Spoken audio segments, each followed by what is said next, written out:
ഒന്നെങ്കിൽ കൂടുതൽ ക്ലാസ്സിൻ്റെ പുറത്ത് അല്ലെങ്കിൽ ബെഞ്ചിൻ്റെ പുറത്ത് പുറത്തായിട്ട് ഞാൻ നിന്നിട്ട് ബെഞ്ചിനൊന്ന് ഒന്നെങ്കിൽ ഇവിടുത്തെ സാർമാർ ഒന്നെങ്കിൽ നല്ല പഠിക്കുന്ന പിള്ളേരെ അറിയും, പിന്നെ ഏറ്റവും പുറയിലുള്ളവരെ അറിയും. അതുകൊണ്ട് എന്നെ എല്ലാവർക്കും സാർമാർക്കൊക്കെ നല്ല പരിചയമാണ്. കാര്യം നമ്മൾ ഒത്തിരി പുറയിലായിരുന്നു കൊണ്ടെങ്കിൽ ഏറ്റവും ലാസ്റ്റ് ഇതിലായിരുന്നു. അതുകൊണ്ട് എൻ്റെ പറഞ്ഞാൽ ചേട്ടന്മാരെയും എല്ലാവരും അറിയുന്നുണ്ട്. അപ്പം ഞങ്ങളിങ്ങനെ പാരമ്പര്യമായിട്ട് ഇങ്ങനെ എല്ലാവരും അറിയുന്നതുകൊണ്ട് ഇങ്ങനെ ഒരു നല്ലൊരു ഇതുള്ളതുകൊണ്ട് അപ്പം എൻ്റെ പെങ്ങളൊന്നിട്ട് എന്നോട് അനിയത്തി ഒന്നും എന്നോട് പറയായിരുന്നു, എൻ്റെ ചേട്ടന്മാരുടെ പേര് ആണോ സ്കൂളിൽ സാർമാർ ആദ്യമേ പിടിച്ച് പൊക്കി നിർത്തിയിട്ട് നീ അവൻ്റെ പെങ്ങൾ തന്നെ ആണോയെന്ന് ചോദിക്കും. ഇത് എന്തായാലും ഈ സ്കൂളിലൊക്കെ പഠിച്ചുകൊണ്ടും നല്ലൊരു നിലയിലേക്ക് എത്താനും പറ്റി, അതൊരു ദൈവത്തിൻ്റെ അനുഗ്രഹം. ഞാൻ ബിസിനസ് ചെയ്യുന്നു. എൻ്റെ വൈഫ് റോസ വന്നില്ല.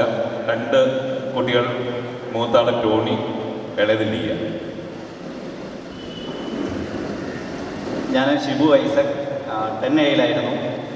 പോത്താനിക്കാടാണ് വീട്. ബിസിനസ്സാണ്. വൈഫ് റാണി, മൂത്തയാൾ രോഹൻ,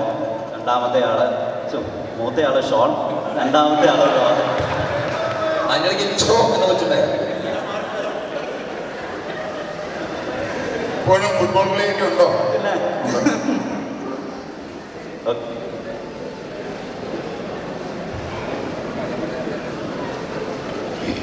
ഞാൻ ഷിബി എം തോമസ്. പിന്നെ ഞാൻ കോഴിക്കോട്ടാണ്. കോഴിക്കോട് ദേവരി കോളേജിൽ സാമ്പത്തിക ശാസ്ത്ര വിഭാഗം അസോസിയേറ്റ് പ്രൊഫസറാണ്. ഇവിടെ നിൽക്കുമ്പോൾ ഒരു ചെറിയ വേറെയുണ്ട്. കാരണം ആദ്യമായിട്ടാണ് നിർമ്മല ഹൈസ്കൂളിൽ സ്റ്റേജിൽ ഞാൻ കയറി നിൽക്കുന്നത്. അതുകൊണ്ട് പഴയ വേറ ഇപ്പോഴും എനിക്ക് മാറിയിട്ടില്ല. എന്നെ പഠിപ്പിച്ച ബഹുമാനപ്പെട്ട അധ്യാപകരെല്ലാം ഇവിടെ എത്തിച്ചേർന്നിട്ടുണ്ട്. അവർക്കെല്ലാവർക്കും ഞാൻ എൻ്റെ നമസ്കാരം. പിന്നെ ഞാൻ എൻ്റെ വൈഫിനെ പരിചയപ്പെടുത്തുകയാണ്. വൈഫ് ക്ലോഡിയ, പിന്നെ മൂത്ത മകൾ എലിസബത്ത്, രണ്ടാമത്തെ മകൾ മെർലിൻ. ഞങ്ങൾ ഇപ്പോൾ 17 വർഷമായിട്ട് കോഴിക്കോട് സെറ്റിലാണ്. എല്ലാവരെയും കാണാനും പുതിയ ആളെ പ്രത്യേകിച്ചും പരിചയപ്പെടാനും സാധിച്ചത്. കാരണം പരിചയപ്പെടാത്ത ഒത്തിരി ആളുകൾ, അന്ന് പരിചയപ്പെടാത്ത ഒത്തിരി ആളുകളുണ്ട്, ഇന്ന് പരിചയപ്പെടുന്നുണ്ട്. എല്ലാവരെയും പരിചയപ്പെടാൻ സാധിച്ചത് നന്ദി, നമസ്കാരം.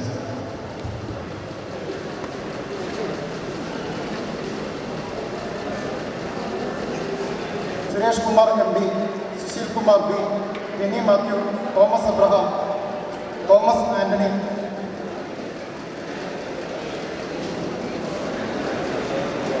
Sudeep J John, Sunil MB, Sunil Sebastian, Sunny Varghese, Suresh Antony, Suresh Kumar MD, Sushil Kumar B, Kenny Mathew, Thomas Abraham, Thomas Antony.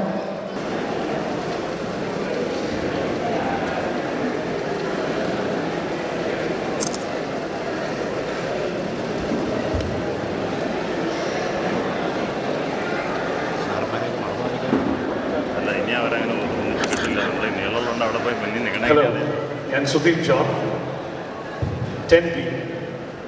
എൻ്റെ വൈഫ് ദീപ ഇവിടെ തന്നെ ജൂനിയറായിരുന്നു. മൂത്ത മകൾ ഐവി, രണ്ടാമത്തെ ആൾ ചാനിയ. ഒരു സംശയം, നമ്മൾ ജീവിതത്തിൽ തിരിഞ്ഞു നോക്കുമ്പോൾ പ്രേമവിവാഹമാണോ അത് ലവ് മാരേജ് ആണോ അറേഞ്ച്ഡ് മാരേജ് ആണോ നല്ലത്?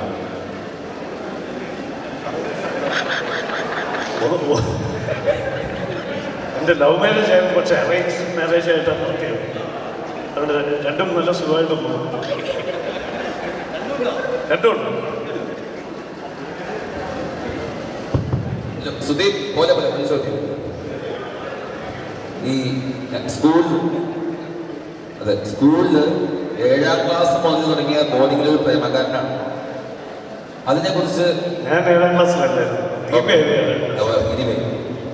അതിനെക്കുറിച്ചൊരു എക്സാക്ട് ഒരു കഥ പറയും. എന്താ പറയാമെന്ന് വെച്ചാൽ it's advisable to others or not? ഈ പ്രേമം എന്ന് പറയുന്ന സംഭവം അഡ്വൈസബിൾ ഓർ നോട്ട്? പറ്റുമെങ്കിൽ പ്രേമിക്കും.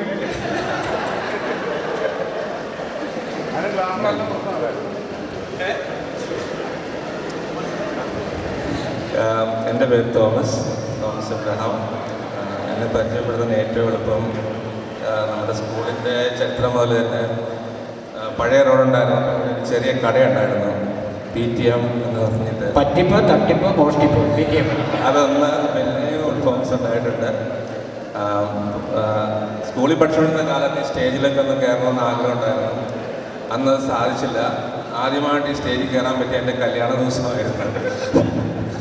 പിന്നെ ഇപ്പോഴാണ് ഇവിടെ വരാൻ എല്ലാവരെയും ഒന്ന് കാണാൻ സാധിച്ചത്. വൈഫ് എത്തിക്കൊണ്ടിരിക്കുന്നത് ഇപ്പോൾ വരുമായിരിക്കും റീന. 3 കുട്ടികളാണ്. മൂത്ത ആൾ ആൻ 12 വയസ്സായി, രണ്ടാമത്തെ ആൾ മെറിൻ 8 വയസ്സായി, മോൻ എബ്രഹാം അവൻ 5 വയസ്സ് കഴിഞ്ഞു. വന്നു. ഞാനിപ്പം സ്റ്റേറ്റ്സിലാണ്, അവിടെ ടാക്സ് അക്കൗണ്ടൻ്റായിട്ട് വർക്ക് ചെയ്യുന്നു. ഇങ്ങോട്ട് വരാൻ എല്ലാവരെയും കാണാൻ സാധിച്ചാലും ഒത്തിരി സന്തോഷം. രാമനും ഞാനും അതുപോലെ രാജുവും കൂടെ ഒരു ഓൾമോസ്റ്റ് 2.5 years ആയിട്ട് ഫേസ്ബുക്കിൽ അതിന് മുമ്പ് എനിക്ക് തോന്നുന്നു ഗംഗാധരൻ ഓർക്കൂട്ടിലും ഒരു കമ്മ്യൂണിറ്റി സ്റ്റാർട്ട് ചെയ്തു. അപ്പം അന്നത് ഇങ്ങനെ സ്റ്റാർട്ട് ചെയ്ത സമയത്ത് നമുക്കറിയില്ല നമുക്കിങ്ങനെ ഒന്ന് കൂടാൻ പറ്റുമെന്നും എല്ലാവരെയും ഒന്നിച്ച് കൊണ്ടുവരാൻ പറ്റുമെന്നും. അപ്പം ഈ വർഷമല്ല, കഴിഞ്ഞ വർഷം ഒരു ഡിസംബർ മാസമൊക്കെ ആയപ്പം മനോജ് കെവിയെ എന്നും വിളിക്കേണ്ട ഒരു എന്തോ എനിക്കുണ്ടായിരുന്നു. ഇപ്പം പലർക്കും അറിയാമായിരിക്കും. അപ്പോൾ അദ്ദേഹത്തെ ഇങ്ങനെ വിളിച്ചു കൊടുത്ത് ഞാൻ ചോദിച്ചു, മനോജ്, ഞങ്ങൾ പുറത്തുള്ളവർക്കൊക്കെ ആഗസ്റ്റ് മാസമൊക്കെ ആകുമ്പോഴാണ് സ്കൂൾ അടയ്ക്കുന്ന സമയം. അപ്പം അങ്ങനെയാണെങ്കിൽ അടുത്ത വർഷം നമുക്ക് എല്ലാവർക്കും ഒന്ന് കൂടാൻ പറ്റുമോ എന്ന് ചോദിച്ചു. മനോജ് പറഞ്ഞു, അതിനെടാ കൂടാം. അപ്പം അന്ന് അദ്ദേഹം ഇങ്ങനെ പറയുമ്പോൾ ഞാൻ പ്രതീക്ഷിച്ചില്ല ഇതെല്ലാം ഉപേക്ഷിച്ച് ഇത്രയും കാര്യമായിട്ട് വേണ്ടി നടക്കുമെന്നും ഇത്രയും നല്ല രീതിയിൽ ഇത് സക്സസ്ഫുൾ ആയിട്ട് അറേഞ്ച് ചെയ്യാനും ഓർഗനൈസ് ചെയ്യാനും അതുപോലെ തന്നെ സജിയുടെ കൂടെ വന്നപ്പോൾ കുറച്ചുകൂടെ ഒരു ഫോർമലായിട്ട് ഇത് നമുക്ക് കൊണ്ടുവരാനും ഒക്കെ സാധിച്ചു. അപ്പം ഇവിടെ ഒരിക്കൽ കൂടി വരാൻ കഴിഞ്ഞാലും എല്ലാവരെയും കാണാൻ കഴിഞ്ഞാലും ഒരുപാട് സന്തോഷം. ചോദ്യം ചോദിച്ച് എന്നെ ബുദ്ധിമുട്ടിപ്പിക്കരുത്. കാരണം ഇന്നലെ രാത്രി ഇവിടെ ഇതെല്ലാം അറേഞ്ച് ചെയ്യാൻ വന്നിട്ട് വീട്ടിൽ നേരത്തെ പോകണമെന്ന് ആഗ്രഹം ഉണ്ടായിരുന്നു. പക്ഷേ ഇവിടെ വന്നു കഴിഞ്ഞാൽ സാധാരണ സംഭവിക്കാറില്ല. തിരിച്ചു വന്നപ്പോൾ ഒരുപാട് താമസിച്ചു. പിന്നെ രാവിലെ ബിജു വന്ന് വിളിച്ച് എഴുന്നേൽപ്പിച്ച് കൊണ്ടുവരായിരുന്നു. അപ്പം താങ്ക് യു സോ മച്ച്. പിന്നെ പപ്പ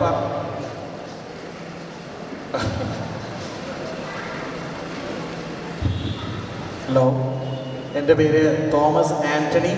9ാം ക്ലാസ്സിൽ ഇവിടുന്ന് തോറ്റത് കൊണ്ട് 10ാം ക്ലാസ്സിൽ സ്റ്റാൻഡേർഡ് ഇല്ല, ഇവിടെ പഠിച്ചിട്ടില്ല. 1ാം ക്ലാസ്സിൽ തോറ്റിട്ടാണ് ഞാൻ ഇവിടുന്ന് സ്കൂളിൽ മാറുന്നത്. പാലായിലേക്കാണ് ഞാൻ മാറുന്നത്. എൻ്റെ വീട് മൂവാറ്റുപുഴ ഗവൺമെൻറ് ഹൈസ്കൂളിൻ്റെ അടുത്താണ്. ഞാൻ കേരള കോൺഗ്രസിൻ്റെ സ്റ്റേറ്റ് സെക്രട്ടറിയാണ്. അതേപോലെ ഡൽഹിയിലാണ് ഞാൻ. ഡൽഹിയിൽ ജോസ് കെ മാണി MP-യുടെ പ്രൈവറ്റ് സെക്രട്ടറിയാണ്. ഇപ്പോൾ രാഷ്ട്രീയത്തിൽ വന്നേ പിന്നെ തോമസ് ആൻ്റണി എന്നുള്ളത് മാറി തോമസ് പാറയ്ക്കൽ എന്നാണ് അറിയപ്പെടുന്നത്. ഞാൻ നമ്മളുടെ സാറുമാരിൽ ഏറ്റവും കൂടുതൽ ഞാൻ ഓർക്കാറ് നമ്മുടെ മാനുവൽ സാറിനെയാണ്. എന്താണെന്ന് വെച്ചാൽ നമ്മൾ ഡൽഹിയിൽ ഈ VIP മൂവ്മെൻറ്റ്സ് ഒക്കെ നടക്കുമ്പോൾ നമുക്ക് കാണാൻ പറ്റും, കറുത്ത കണ്ണടകൾ ധരിച്ച SPG-ക്കാർ ചുറ്റും നിൽക്കും. അതിൻ്റെ നമുക്കിപ്പോഴാണ് അതിൻ്റെ കാര്യങ്ങൾ മനസ്സിലായത്. പണ്ട് നമ്മളുടെ പരീക്ഷാ സമയത്ത് നമ്മൾ ഈ തുണ്ടുകടലാസൊക്കെ എക്കടയിൽ നിന്നും ഷർട്ടിൻ്റെ ഇടയിൽ നിന്നൊക്കെ എടുക്കുമ്പോൾ ഈ മാനുവൽ സാർ ഒരു കറുത്ത കണ്ണട ധരിച്ചിട്ടാണ് വരിക. അദ്ദേഹത്തിൻ്റെ കണ്ണ് എങ്ങോട്ടാണ് പോകുന്നത് നമുക്ക് അങ്ങോട്ട് നോക്കി നിൽക്കുമ്പോൾ നമ്മളിവിടെ തുണ്ടുകടലാസ് എടുക്കുമ്പോൾ നമ്മളെ ചാടി പിടിക്കും. അത് SPG-ക്കാരൊക്കെ നമ്മൾ ഇടപെട്ടപ്പോഴാണ് ഈ കണ്ണ് എങ്ങോട്ടാണ് മൂവ് ചെയ്യുന്നത് കാണാതിരിക്കുന്നതിനാണ് ഈ കറുത്ത കണ്ണട അദ്ദേഹം ധരിക്കുന്നതെന്ന് മനസ്സിലായത്. Thank you. ഞാൻ എൻ്റെ സ്കൂളിൽ പഠിച്ചുകൊണ്ടിരുന്ന കാലത്തോ തോമസ് ആൻ്റണിയുടെ ആ ക്യാരക്ടറിൽ ഇന്നും വ്യത്യാസമില്ല. അന്നും വളരെ ഹെൽപ്ഫുൾ നേച്ചറായിരുന്നു, ഇന്നും വളരെ ഹെൽപ്ഫുൾ നേച്ചറാണ്. എന്ത് കാര്യത്തിലും നമുക്ക് പിന്നെ തോമസ് ആൻ്റണി ഒരു വളരെ ബിസി പൊളിറ്റീഷ്യനാണ്. ഒരു ഹെക്ടിക് പൊളിറ്റിക്കൽ ഷെഡ്യൂളാണ് ഉള്ളത്. അപ്പോൾ എങ്ങനെയാണ് ലൈഫും ഈ പൊളിറ്റിക്സും എങ്ങനെയാണ് മെയിൻറ്റെയിൻ ചെയ്തു പോകുന്നത്? ഞാൻ എല്ലാ മൺഡേയിലും രാവിലെ വിടുന്ന 7:30 വിടുന്ന ഒരു വണ്ടിയുണ്ട്. അതിന് ഡൽഹിക്ക് പോകും. 10:30 അവിടെ എത്തും. ഫ്രൈഡേ ഈവനിങ്ങിൽ അവിടുന്ന് തിരിച്ചു വരും. അങ്ങനെയായിട്ട് ഓൾമോസ്റ്റ് 7 വർഷമായി. സാറ്റർഡേ സൺഡേ ഞാൻ സ്ട്രിക്റ്റ് ആയിട്ട് എൻ്റെ ഫാമിലിക്ക് വേണ്ടിയിട്ട് മൂവാറ്റുപുഴ ഗവൺമെൻറ് സ്കൂളിൻ്റെ അടുത്തുള്ള എൻ്റെ വീട്ടിലാണ് ഞാൻ ഫാമിലി ലൈഫും പൊളിറ്റിക്സും ഒരേപോലെ ഞാൻ കൊണ്ടുവരണം. Thank you very much. ഒരു നല്ല കൈയ്യടി കൊടുക്കാൻ ഒരു ഡെഡിക്കേറ്റഡ് ഫ്രണ്ടാണ് തോമസ് ആൻ്റണി. ഹലോ, യെസ്, എൻ്റെ പേര് ടെന്നി മാത്യു. ഞാൻ 10A പഠിച്ചത്. ഞാൻ 87 സ്കൂൾ കഴിഞ്ഞിട്ട് പിന്നെ ഇന്നാണ് വരുന്നത്. ഇപ്പം വൈഫ്, ഞാൻ ഡെൻറ്റിസ്റ്റാണ്. ഞാൻ ആലുവയിലൊരു ഹോസ്പിറ്റൽ പ്രാക്ടീസ് ഉണ്ട്. അത് കൂടാണ്ട് ഇത് കളമശ്ശേരിയിൽ വേറെ ക്ലിനിക്കുണ്ട്. ഞാൻ വേറെ കാര്യം ഓർത്തോട്ടെ, തോമസ് ആൻ്റണി ഞാൻ ജൂനിയർ സ്കൂളുമായിട്ട് ഒന്നിച്ചിട്ടുണ്ടായിരുന്നതാണ്. അപ്പോൾ ഞങ്ങൾ വളരെ ക്ലോസ് ഫ്രണ്ട്സാണ്. അപ്പോൾ തോമസ് പറഞ്ഞൊരു കാര്യം ഞാൻ ഓർത്തു പോവാം. അപ്പോൾ തോമസ് പറഞ്ഞു തോമസിൻ്റെ വീട്ടിൽ ഒത്തിരി നല്ല പട്ടിക്കുട്ടികളുണ്ട്. അപ്പോൾ പറഞ്ഞു എനിക്കൊരു പട്ടിക്കുട്ടി തരാമോ? ഓ തരാമല്ലോ. അപ്പോൾ ഞാനൊരു ഞായറാഴ്ച ഒരു കൂട് സഞ്ചിയൊക്കെ ആയിട്ട് പട്ടിക്കുട്ടിനെ വാങ്ങിക്കാൻ പോവാണ്. വീട്ടിൽ ചെന്നപ്പോൾ തോമസിൻ്റെ അമ്മ പറയാണ് പട്ടിക്കുട്ടി ഇവിടെ പട്ടിയില്ല പൂച്ചയില്ല ഒന്നുമില്ല മോനെ, അവൻ ചുമ്മാ പറഞ്ഞു എന്ന് പറഞ്ഞിട്ട് പിന്നെ തോമസിൻ്റെ അമ്മ കാപ്പിയൊക്കെ തന്നു വിട്ട കാര്യം ഇപ്പം ഞാൻ തോമസിനെ കണ്ടപ്പോൾ ഓർക്കുകയാണ്. അവൻ നുണയനാന്ന് പറഞ്ഞല്ലേ? അവിടുന്ന് വീണ്ടും രാജേഷ് പത്തച്ചനാണ് ഏറ്റവും അറിയപ്പെടുന്ന. രാജേഷ് പത്തച്ചൻ്റെ വീട്ടിലാണ് പലതരം പട്ടികളുണ്ടായിരുന്നത്. അവിടുന്ന് ഞാനും ജനിയും കൂടെ കൂടി രാജേഷ് പത്തച്ചൻ്റെ വീട്ടിലേക്കാണ്. പക്ഷെ രാജേഷ് പത്തത്തിൻ്റെ വീട്ടിൽ നിന്ന് എനിക്ക് പട്ടിക്കുട്ടി ഒന്നും കിട്ടിയില്ല. Okay, thank you. ഇന്നിപ്പോൾ എല്ലാവരും വീണ്ടും കാണാൻ കഴിഞ്ഞ വളരെ സന്തോഷമുണ്ട്. ഇപ്പോൾ കണ്ട പലരെയും തിരിച്ചറിയില്ല, പക്ഷെ ഫേസ്ബുക്കിലൊക്കെ കുറേ പേരെ നമുക്ക് നേരത്തെ അറിയാൻ പറ്റി. എല്ലാവരും വീണ്ടും കാണാൻ കഴിഞ്ഞാൽ ഒത്തിരി സന്തോഷം. ഗുരുക്കന്മാരെയും ടീച്ചർമാരെയും അതുപോലെ ഈരാളി ടീച്ചറിനെ ഫേസ്ബുക്കിൽ കണ്ടിരുന്നു. ഒത്തിരി ചേഞ്ച് തോന്നി ടീച്ചറിനൊക്കെ. നമ്മൾ അന്നത്തെ നമ്മുടെ മനസ്സിലുള്ള ഇമേജിനൊക്കെ ഒരുപാട് വ്യത്യാസം പോലെ തോന്നി. എല്ലാവർക്കും താങ്ക് യു വെരി മച്ച്.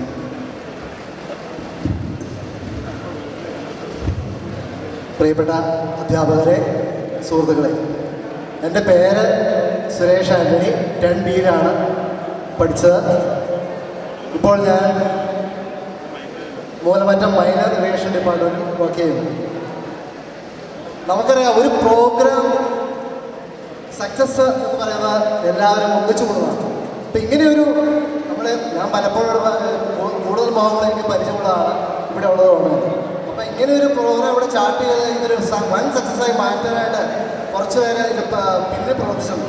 അവർക്ക് ഈ അവസരത്തിൽ കുറച്ച് പേരെ പേരുകളിങ്ങനെ എടുത്തു പറഞ്ഞില്ലെങ്കിൽ അത് മോശകരമാണ്. അപ്പോൾ തന്നെ പറയുകയാണ്, ഈ വൻ സക്സസ്സിന് പിന്നെ പ്രവർത്തിച്ച അമ്മയിൽ നിന്നുകൊണ്ട് തോമസ് അബ്രഹാം, രാജേഷ്, ഉണ്ണി, സണ്ണി, ഷിബു കെ ഐസക്, സൈജം കുര്യാക്കോസ്, ഇവർക്ക് വേണ്ടി ഇവർ ചെയ്ത അതുകൊണ്ട് മാത്രമാണ് നമുക്ക് ഇന്നിവിടെ കൂടാൻ സാധിച്ചത്. ഓർമ്മകൾ അയവർക്കാൻ നമ്മൾ ഒന്നിച്ചു കൂടിയിരിക്കുകയാണ്. അപ്പോൾ എനിക്ക് മനസ്സിലാവുന്ന നമ്മൾ പഴയ കാലത്തേക്ക് നമ്മുടെ ചിന്തകൾ പോകുമ്പോൾ എനിക്ക് എൻ്റെ ഒരു മെമ്മറിയിൽ ഏറ്റവും കൂടുതലും ഓർമ്മ വന്ന സാർമാരുടെ തന്നെയാണെങ്കിലും ഞങ്ങളുടെ ക്ലാസ് ടീച്ചർ കുര്യൻ സാറോടെ ഉണ്ട്.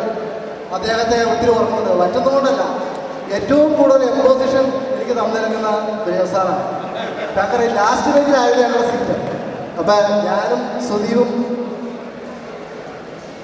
ജോജു വന്നിട്ട് വീണ്ടും വന്നിട്ട് 5 പേര് ഇരിക്കുന്നു. അപ്പോൾ ലാസ്റ്റ് ബെഞ്ചിൽ രണ്ടാമത്തെ ആളായിരുന്നു. സാറ് വന്നിട്ട് ആദ്യം പറയും, ഫസ്റ്റ് ക്വസ്റ്റ്യൻ ചോദിക്കുന്നത് സുധീപിനോടായിരിക്കും. ലാസ്റ്റ് ബെഞ്ച് ഫസ്റ്റ് വന്നു. അപ്പോൾ സുധീപ് ചെയ്യുന്നത്, സുധീപ് സ്പെഷ്യൽ ഇംഗ്ലീഷ് പഠിച്ചുകൊണ്ട് നമ്മുടെ ധാരണ ഇതെല്ലാം പുള്ളിക്ക് അറിയാവുന്നതായിട്ട് ഭംഗിയായിട്ട് പുള്ളി പറയുന്ന കൺസെപ്റ്റിലായിരിക്കും മിക്കവാറും ഓർഡറുള്ള സാറ് ചോദിക്കുള്ളൂ. രണ്ടാമത്തെ ക്വസ്റ്റ്യനാണ് ഞാൻ പഠിച്ചു വയ്ക്കുള്ളൂ, സുധീപ് പഠിക്കുന്ന ഒന്നാമത്തെ ക്വസ്റ്റ്യനാണ്. പക്ഷേ നിർഭാഗ്യവശാൽ പലപ്പോഴും അവൻ പകുതി ക്വസ്റ്റ്യൻ ആൻസർ പറയാൻ നിർത്താറുള്ളൂ. അപ്പോൾ വീണ്ടും എന്നോട് തന്നെ ആദ്യത്തെ ക്വസ്റ്റ്യൻ ചോദിക്കാനാണ് പതിവ്. അതുകൊണ്ട് തന്നെ നമ്മൾ ആദ്യത്തെ ക്വസ്റ്റ്യൻ പഠിക്കാറില്ലാത്തതുകൊണ്ട് പലപ്പോഴും സാറ് എനിക്ക് ഒരുപാട് എംപോസിഷൻ തന്നിട്ടുണ്ട്. ഭാവിയിലേക്ക് നമ്മൾ ഓർമ്മ പലപ്പോഴും നമ്മുടെ കാര്യം പഴയ കാര്യങ്ങൾ ഓർക്കുമ്പോൾ പിന്നീട് ഓർക്കുമ്പോഴാണ് നമുക്ക് കൂടുതലൊരു ത്രില്ല് തോന്നുന്നത്. അന്ന് കിടന്നു പോകുന്ന സാഹചര്യങ്ങൾ പോകുന്നില്ല. അതുപോലെ ഏഞ്ചോ സാറിനെ ഒരിക്കലും മറക്കാൻ പറ്റില്ല ഒരു വിദ്യാർത്ഥിക്ക്. കാരണം ഏറ്റവും കൂടുതൽ തമാശകൾ പറഞ്ഞു. അതിനേക്കാൾ ഒരു സാറാണ് സൂപ്പർവിഷൻ എന്ന് പറയുന്നത് എല്ലാവർക്കും ഭയങ്കര സന്തോഷമാണ്. മറ്റൊന്നുമല്ല, ഇന്ന് നമുക്ക് എന്തെങ്കിലും നോക്കി നടക്കുന്നത് വരും. അപ്പം അങ്ങനെ സാറിന് എല്ലാവർക്കും ഭയങ്കര ഇഷ്ടം. വേറെ ഒന്നുകൊണ്ടല്ല, സാറ് വന്നു കഴിഞ്ഞാൽ നമുക്ക് എന്തെങ്കിലും ഇപ്പോൾ ഈ ചെറിയൊരു ഇൻസിഡൻറ്റ് എൻ്റെ മനസ്സിലേക്ക് കടന്നു വരുന്നില്ല. സാറിൻ്റെ പഴയ ഒരു ചെറിയ കോവിഡ് സംഭവമാണ്. അത് എൻ്റെ പ്രിയ സുഹൃത്ത് സണ്ണിയാണ് എൻ്റെ ഫ്രണ്ടിൽ ഇരിക്കുന്നത്. അപ്പോൾ അദ്ദേഹം ഞാൻ രണ്ടാമത്തെ മൂന്നാമത്തെ ആൻസർ നിനക്ക് അറിയാവുന്നത് ഞാൻ അവരോട് ചോദിച്ചു. അപ്പം പറഞ്ഞു, എനിക്കറിയാം, ഞാൻ എഴുതിക്കൊണ്ടിരിക്കുകയാണ്, കൈകൊണ്ട് ആക്ഷനൊന്നും പറഞ്ഞല്ല. അപ്പം ഇത് കഴിഞ്ഞ് കാണിച്ചു തരാമോ? അപ്പം സണ്ണി മൂന്നാമത്തെ ക്വസ്റ്റ്യൻ, അപ്പം ഞാൻ 2 ക്വസ്റ്റ്യൻ എഴുതി. അപ്പോൾ സണ്ണി രണ്ടാമത്തെ ക്വസ്റ്റ്യൻ എഴുതി കഴിഞ്ഞ് പറഞ്ഞു, നോക്കി എഴുതിക്കൊള്ളാൻ പറയണം. അവൻ പെട്ടെന്ന് ഈ സൈഡിൽ പേപ്പർ ഇങ്ങനെ സൈഡിലിട്ട് ഇങ്ങനെ കാണിച്ചു കൊണ്ടിരിക്കുകയാണ്. സാറ് പറഞ്ഞു, എൻ്റെ സാറായതുകൊണ്ടാണ് അങ്ങനെ പറഞ്ഞോണ്ട്, എനിക്ക് ഒരിക്കലും അവർ പറയില്ല. അപ്പം സണ്ണി പറഞ്ഞു, എനിക്കുള്ള എൻ്റെ സാറായാലോ ഇപ്പം കണ്ടുപിടിച്ചാലും വലിയ വിഷയം ഉണ്ടാകാനായിട്ട് സാധ്യതയില്ല, അത് മാറ്റി വയ്ക്കാൻ പോകും. അപ്പം സാറ് വളരെ തന്ത്രപരമായിട്ട് എന്നെ ചെയ്തെന്ന് വെച്ചിട്ടുണ്ടെങ്കിൽ ഇവൻ പേപ്പർ സൈഡിൽ ഞാൻ കണ്ടുപിടിച്ച് സാറ് വളരെ ഫ്രണ്ടിൽ കയറി ബെഞ്ചിൽ കയറി ഇരിക്കും. ഇദ്ദേഹം കാണാൻ പറ്റുന്നുണ്ട്. അപ്പം അങ്ങനെ ആ മെമ്മറി കുറച്ച് സാറന്മാരെ കുറച്ച് മെമ്മറീസ് ഉള്ളൂ. ഈ അവസരത്തിൽ ആ കൊച്ചു മെമ്മറി വളരെ രസകരവും സാറിൻ്റെ കൂടെ കൊടുക്കുന്നുണ്ട്. അപ്പം അന്ന് അച്ഛൻ ചെയ്തതിങ്ങനെ പിള്ളേരെല്ലാം ക്യൂ അച്ഛൻ്റെ റൂമിലാണ് 2 അടിയും തരും, 1/2 മാർക്ക് തരും. അപ്പം 1 മാർക്ക് ഉറങ്ങി പേടിക്കാറില്ല, കാരണം അച്ഛൻ എന്താണെങ്കിലും ജയിപ്പിക്കും, ഉറപ്പാണ്. അപ്പം അന്നത്തെ അതിരിപ്പോൾ ഓർമ്മയുണ്ട്, എനിക്ക് 1 മാർക്ക് കുറഞ്ഞ് പോയിട്ട് അച്ഛൻ 4 അടി എനിക്ക് തന്നു. 4 അടി തന്നതിന് ശേഷം 1 മാർക്ക് കൂട്ടിയിട്ട് ജയിപ്പിച്ചു. അപ്പോൾ എന്ത് ചെയ്യുന്ന ഇറാൻ ടീച്ചർ ഒരിക്കൽ പറഞ്ഞ ഞങ്ങൾ സിറാലിയോണിൻ്റെ സ്റ്റാമ്പ് മേടിക്കാനായിട്ട് ടീച്ചറിൻ്റെ എടുത്താൽ പോകാം. സ്റ്റാമ്പ് കളക്ഷൻ ഉള്ളതൊക്കെ അറിയാം. സിറാലിയോണിൻ്റെ ഇങ്ങനെ ഒരു ഇന്ത്യയുടെ ആകൃതിയിലുള്ള സ്റ്റാമ്പാണ്. ടീച്ചറിന് ഇഷ്ടംപോലെ സ്റ്റാമ്പ് കളക്ഷൻസ് ഉണ്ട്. അപ്പം ഇവിടുന്ന് പിള്ളേർ ക്യൂ ആയിട്ട് ടീച്ചർ വീട്ടിലേക്ക് പോവാണ്. അവിടെ ചെന്ന് സ്റ്റാമ്പ് എക്സ്ചേഞ്ച് പരിപാടിയൊക്കെ. അപ്പോൾ ടീച്ചർ വീട്ടിൽ ചെല്ലുമ്പോൾ കുറച്ച് സ്റ്റാമ്പ്സ് തരും. ടീച്ചർ അന്നേരണ്ട് ചെറിയൊരു നോമിനൽ എമൗണ്ടുണ്ട്, 10 പൈസ ഇൻക്രീസ് ആകാണ്ട് ആ ടീച്ചർ മേടിക്കുകയും ചെയ്യും. ഈ അവസരത്തിൽ ഓരോ ടീച്ചേഴ്സിനെയും ഞാൻ ഓർക്കുന്നു. അതോടൊപ്പം തന്നെ ചാക്കോ സാറ് ഏറ്റവും ദേഷ്യമുള്ള മാത്സ് സാറ് ഏറ്റവും ഭംഗിയായിട്ട് പഠിപ്പിക്കുകയും ചെയ്യുന്നു. അതുപോലെ ഓരോ ടീച്ചേഴ്സ് അവർക്ക് ഫെയിലായിട്ട് സാർ എൻ്റെ ടീച്ചേഴ്സാണ്. എല്ലാവർക്കും ഈ അവസരത്തിൽ പ്രത്യേകം നന്ദി. അതോടൊപ്പം തന്നെ എൻ്റെ വൈഫിനെ പരിചയപ്പെട്ട വൈഫ് സിനി സുരേഷ്, ഹൗസ് വൈഫാണ്. മൂത്ത മകൻ ഷെർവിൻ 9th സ്റ്റാൻഡേർഡ് പഠിക്കുന്നു. ഇളയപുത്രൻ സാംബിൻ 6th സ്റ്റാൻഡേർഡ് പഠിക്കുന്നു. ഇച്ചിരി കൂടിപ്പോയി അറിയാം, എന്നാലും ക്ഷമിക്കും എന്ന് പറഞ്ഞുകൊണ്ട് എൻ്റെ വാക്കുകൾ. സുരേഷ് പ്രത്യേകത ഉണ്ട്, ഏത് പാട്ടും ഒരേ ടൂണിൽ പുള്ളി പാടും. പാമ്പുകൾക്കും ആളുണ്ടെന്ന പാട്ടും പുഴയോരഴകുള്ള പാട്ടും ഒരേ ടൂണിൽ പാടുന്ന ഒരേവരാണ് സുരേഷൻ, അല്ലേ? അപ്പം ഒരു കാര്യം പാടിക്കൊള്ളുന്നത്, കാരണം പാട്ടുകൾ സാറ് തോന്നിട്ടില്ല. നമ്മുടെ മുരേബ സാറാണ്. സാറെ പാടിയപ്പോൾ നമ്മുടെ അസോസിയേഷൻ പുറത്തേക്ക് ഇറങ്ങിപ്പോയ സംഭവമാണ്. അപ്പോൾ ഒരു ലൈൻ നിങ്ങൾക്ക് വേണ്ടി ആ പാടുകയാണ്. അത് വീണ്ടും എൻ്റെ ഓർമ്മകൾ ചെയ്യുന്നത് ആകെ ഒരു പാട്ട് പാടിയുണ്ട്. ജുമ്മാന് പാടിയ ഭാര്യ പാടും അവിടെ കളിയുണ്ട്. അപ്പം പുഴയോരഴകുള്ള പെണ്ണ്, ആലുവ പുഴയോരഴകുള്ള പെണ്ണ്, കൈയും മാലയും മാറി ചാത്തി ചെല്ലക്കൊലുസിട്ട പെണ്ണ്, മഴ പെയ്താൽ മാനത്തൊരു മഴവില്ലു കണ്ടാൽ തുള്ളുന്ന പെണ്ണ്, പാടത്തെ നെല്ലിനും തീരത്തെ തൈകൾക്കും പാലും കൊണ്ടോടുന്ന പെണ്ണ്. പരീക്ഷിക്കുന്നില്ല. Thank you. അദ്ദേഹം സ്കൂളിൽ പഠിക്കുമ്പോൾ ഒളിമ്പിക്സിൽ പങ്കെടുത്തിട്ടുണ്ട്. അദ്ദേഹത്തിന് വേറൊരു പേരുണ്ട്, കാൾ ലൂയിസ്.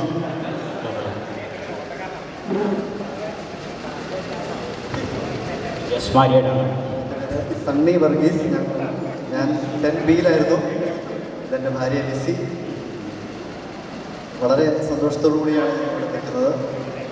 പ്രത്യേകിച്ച് ഈ ഫേസ്ബുക്ക് കൂട്ടായ്മയുമായിട്ട് ബന്ധപ്പെട്ട് നമ്മുടെ നെറ്റുതലിനെ കുറിച്ച് പ്ലാൻ ചെയ്ത് തുടങ്ങിയ സമയം മുതൽ വളരെ ആവേശത്തോടെ, വളരെ താല്പര്യത്തോടെ സഖിയോടും ദേവിയോടും അതുപോലെ മറ്റു പല കൂട്ടുകാരോട് ഒരുമിച്ച് ഇതിനുവേണ്ടി പ്രവർത്തിക്കുവാനായിട്ട് ഇടയായി. ഏതായാലും എല്ലാവരും ഒരുമിച്ച് കാണുവാനായിട്ട് സാധിച്ചതിന് വളരെ സന്തോഷമുണ്ട്. ഞാനൊരു മിഷൻ ടീമിൽ ബൈബിൾ പഠിപ്പിക്കുന്ന ജോലിയാണ്. അതുപോലെ ഫാമിലി കൗൺസിലിംഗ്, ടീനേജ് കൗൺസിലിംഗ്, ഇത് രണ്ടുമാണ് ഞങ്ങൾ. എന്നെ ഉപദേശിക്കലാണ് ഈ പരിപാടി. മനോജൊക്കെ ഇത്രയെങ്കിലുമൊക്കെ പിടിച്ചേക്കുന്നത് ഞങ്ങളൊക്കെ ഉപദേശിക്കുന്നതുകൊണ്ടാണ്. ഹലോ, ഒരു ചോദ്യമുണ്ട്. സണ്ണിയെക്കുറിച്ച് ഓർക്കുമ്പോൾ സണ്ണിയുടെ ആ ബ്രൂസ്ലി ഹെയർ സ്റ്റൈലും ആ കരാട്ടയും ആ ബ്ലൂ ഹൗസിൻ്റെ ക്യാപ്റ്റനും ഒക്കെ നിങ്ങൾക്ക് ഓർമ്മയുണ്ടോയെന്ന് അറിയത്തില്ല. പക്ഷേ സണ്ണി ഇന്ന് ഒരു ആത്മീയതയുടെ ലോകത്ത് സജീവമായി പ്രവർത്തിക്കുന്ന ഒരാളാണെന്ന് ഞാൻ കേട്ടിട്ടുണ്ട്. എന്താണ് ആത്മീയതയെക്കുറിച്ച് ഈ ഓഡിയൻസിനോട് സണ്ണിക്ക് പറയാറുള്ളത്? എന്നെ ഒരു വഴിയാക്കി. ആത്മീയത എന്ന് പറയുന്നത് വലിയ മാനവതര കേസൊന്നുമല്ല. നമുക്കൊരു അഭൗതികമായൊരു തലമുണ്ട്, ആത്മാവ്. ആ ആത്മാവ് സൃഷ്ടാവുമായിട്ട് ദൈവവുമായി ബന്ധപ്പെട്ട് ജീവിക്കുന്നതാണ് ഏറ്റവും സന്തോഷമുള്ള കാര്യം. അതിന് കൂടുതൽ വിശദീകരണം അത് ഞങ്ങൾ എല്ലാ പ്രാവശ്യം മീറ്റിംഗ് കൂടാത്ത പലരും വീട്ടിലാണ്. അപ്പോൾ ഒരു പ്രാവശ്യം ഗംഗാധരൻ്റെ വീട്ടിൽ വെച്ച് മീറ്റിംഗ് കൂടാൻ തീരുമാനിച്ചിട്ടുണ്ട്. ഇപ്പോൾ ഗംഗാധരൻ്റെ മോൻ പറഞ്ഞു, ആ അങ്കിൾ ഉണ്ടെങ്കിൽ ഞാൻ നമ്മുടെ വീട്ടിലേക്ക് ആരെയും കയറ്റുണ്ടാകുന്നു പറഞ്ഞു. കാരണം സണ്ണി കുറച്ച് ദിവസം മുമ്പ് അവിടെ പോയി ഒരു കൗൺസിലിംഗ് നടത്തി വന്ന പയ്യന്. ഇതാണ് അവൻ്റെ ജീവിതത്തിൽ കിട്ടുന്ന ഏറ്റവും വലിയ അനുഗ്രഹം. നല്ല കാര്യങ്ങൾ പറഞ്ഞു കൊടുക്കുന്നവരെ ആർക്കും ഇഷ്ടമല്ല. ഈ സാറന്മാർ എന്തോരം നല്ല കാര്യം എനിക്ക് പറഞ്ഞത് വൈഫിന് ഇഷ്ടമല്ല. ശരി, താങ്ക് യു. ഞാൻ സുരേഷ് കുമാർ MP 10C ആയിരുന്നു. സാറിൻ്റെ ക്ലാസ്സായിരുന്നു.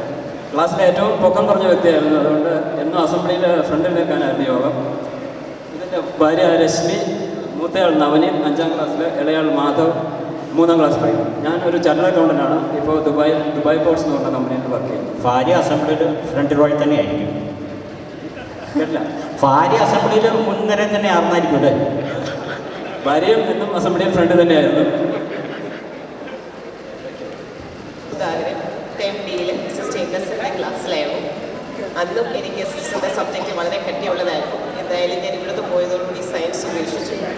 ഇപ്പോൾ ഹരിപ്പാട് ഡിവിഷൻ ഫസ്റ്റ് ക്ലാസ് മജിസ്ട്രേറ്റാണ്. ഹസ്ബൻഡിനെ കുറിച്ച് അദ്ദേഹം പറയും. ഞാൻ വിനോദ്, ഞാൻ മാവേലിക്കര സബ് ജഡ്ജാണ്. ഞങ്ങൾ രണ്ടുപേരും ഒരേ ഫീൽഡിൽ തന്നെയാണ്. ഞങ്ങൾക്ക് കുറച്ച് വലിയൊരു മകളുണ്ടായി, ലക്ഷ്ണ. ആൾക്ക് മൈക്ക് കൊടുക്കാത്തത്, മൈക്ക് തന്നാൽ മോളിലേക്ക് കയറില്ല എന്നതായിരുന്നു കണ്ടീഷൻ. മോളിപ്പോൾ 4th സ്റ്റാൻഡേർഡിൽ പഠിക്കുന്നു. ഒരു ക്ഷമാപണം കൂടിയുണ്ട്. എനിക്ക് 2 മണിക്ക് ഒരു മീറ്റിംഗ് ഉണ്ട്. അതുകൊണ്ട് ഞാൻ സംഘാടകരെ കുറച്ച് ബുദ്ധിമുട്ടിച്ച് മൈക്ക് തട്ടിപ്പറിച്ച് വാങ്ങിച്ചതാണ്. എന്തായാലും എനിക്ക് ഇത്രയും സൗകര്യം ചെയ്തു തരികയും എല്ലാവരെയും കാണാൻ അവസരം തരികയും ചെയ്ത എല്ലാവർക്കും നന്ദി. ഇനിയും മീറ്റിങ്ങുകളിൽ പങ്കെടുക്കാൻ ഞാൻ ആത്മാർത്ഥമായി ശ്രമിക്കുന്നതായിരുന്നു. എൻ്റെ പേര് ഉല്ലാസ് തോമസ്. ബേസിക്കലി ഞാൻ പാലക്കുഴയാണ് താമസിക്കുന്നത്. ഞാൻ 9th ഈ സെയിം ബാച്ചിലുണ്ടായിരുന്നതാണ്. എൻ്റെ നല്ല കുറച്ച് ഫ്രണ്ട്സ് ഉള്ളതുകൊണ്ടാണ് എന്നെ ഈ യോഗത്തിലേക്ക് ക്ഷണിച്ചത്. Thank you. ബേസിക്കലി കോൺട്രാക്ടേഴ്സാണ്, കോൺട്രാക്ട് വർക്ക് ചെയ്തു പോകുന്നു. പിന്നെ പൊളിറ്റിക്കൽ ഫീൽഡിലുണ്ട്. ഞാൻ 1995 മുതൽ 2005 വരെ പാലക്കുഴ ഗ്രാമപഞ്ചായത്ത് അംഗമായിരുന്നു. 2005 ജില്ലാ പഞ്ചായത്തിലേക്ക് മത്സരിച്ചു. 2010 ബ്ലോക്ക് പഞ്ചായത്തിലേക്ക് മത്സരിച്ച് ബ്ലോക്ക് പഞ്ചായത്തിൻ്റെ വൈസ് പ്രസിഡൻ്റായിരുന്നു. ഇപ്പോൾ 2 മാസം മുമ്പ് ചേഞ്ച് ഉണ്ടായിരുന്നു, മാറിക്കൊടുത്തു. അപ്പോൾ അങ്ങനെ നല്ലൊരു കുടുംബജീവിതം നയിച്ച് മുന്നോട്ട് പോകുന്നു. വൈഫ് എലിസബത്ത്, പിറവത്താണ് വീട്. 3 മക്കളാണുള്ളത്. മൂത്തയാൾ ആൻ 9th പഠിക്കുന്നു. രണ്ടാമത്തെ ആൾ ഷേബ 6th പഠിക്കുന്നു. ഇളയത് മോനാണ്. മോനിപ്പോൾ 4th. അവർ 3 പേരും കൂടുതലുള്ള ചോയ്സിലാണ് പഠിക്കുന്നത്. അപ്പം എല്ലാം സന്തോഷകരമായിട്ട് പോകുന്നു. എന്താണേലും ഇവിടെ റീജോയിൻ ചെയ്യാൻ സാധിച്ചതിൽ ശരിയായ സന്തോഷമുണ്ട്. Thank you. എൻ്റെ പേര് ഉണ്ണികൃഷ്ണൻ. ഞാൻ 10Bയിലായിരുന്നു. ആരക്കുഴയാണ് ഞാൻ താമസിക്കുന്നത്. ബിസിനസ്സാണ്. ഞാനിവിടെ